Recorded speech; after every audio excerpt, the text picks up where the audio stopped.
What is the difference between a tonic and a root? Well, the quick answer is to say that the tonic is the first note of a scale and the root is the first note of a chord. However, people still get confused because, let's do an example. Let's say we have the C major scale.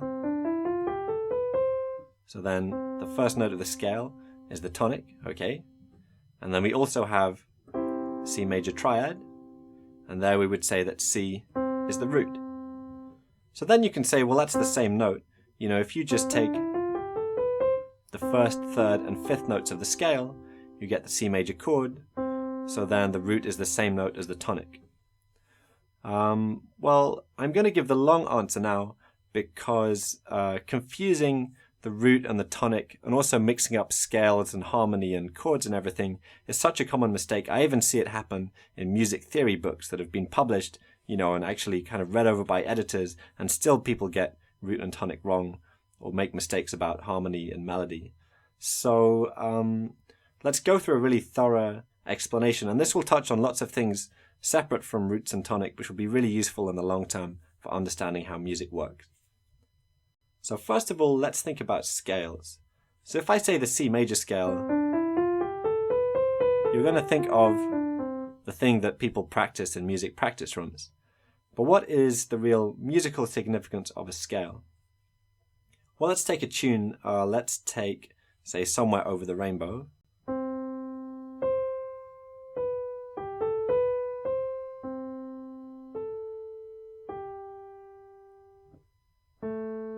I won't play the whole thing.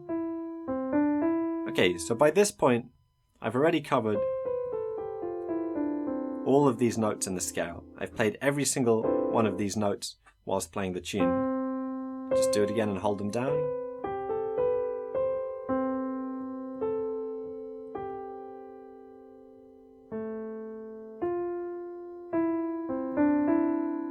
So, when we say that we're playing, let's say, Somewhere Over the Rainbow in C major, what we mean is that if we took all of the notes and played them at the same time, we'd end up with a C major scale.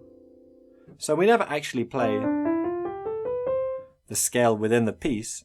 It's just what you get if you take all of the notes from the tune and play them at the same time. So picturing it on a page, you know, if we wrote down that melody, you'd have lots of single notes one after the other on a page. So just imagine squashing them all up so they're all on top of each other. And that way you get a scale. Now, of course, there are a few exceptions to that. You might have the odd accidental or note that's outside of the scale. But for the most part, a scale is going to be the set of notes which a melody is mostly based on. Then, you know, why is this the C major scale? Well, we know that the C major scale is just the white notes. So if we have a tune that's only on white notes, it's probably in C. But if we go to the end of the tune,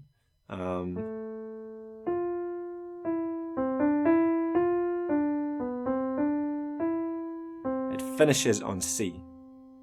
So I prefer to think of the first note, or rather the tonic, not so much as the first note of the scale, but as the home note. Because as it happens in this case, the tune starts on C. You could have other tunes in C which don't start on C.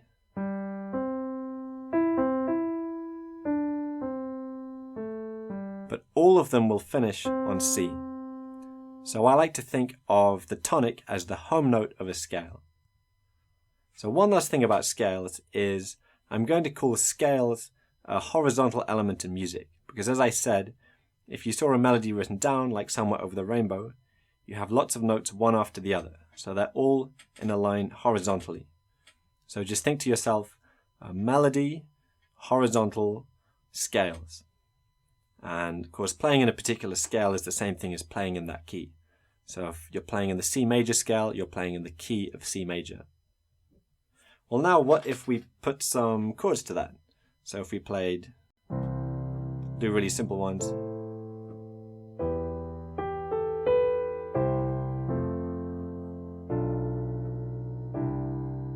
Well, let's just take the first chord. If we picture that, that's a C major chord, by the way. C major. If we picture that written down, we'd have 4 notes on top of each other on a score. So chords are a vertical element in music. So melodies are horizontal, chords are vertical. And harmony is the study of vertical things in music.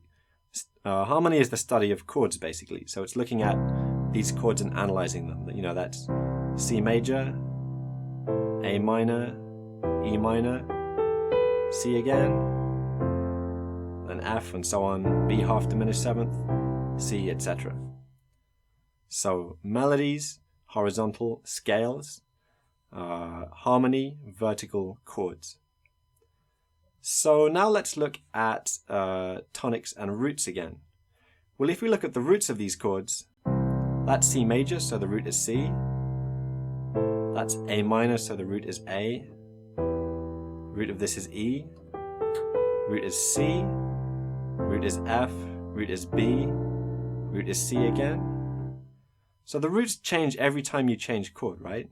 C, A, E, C, F, B, C.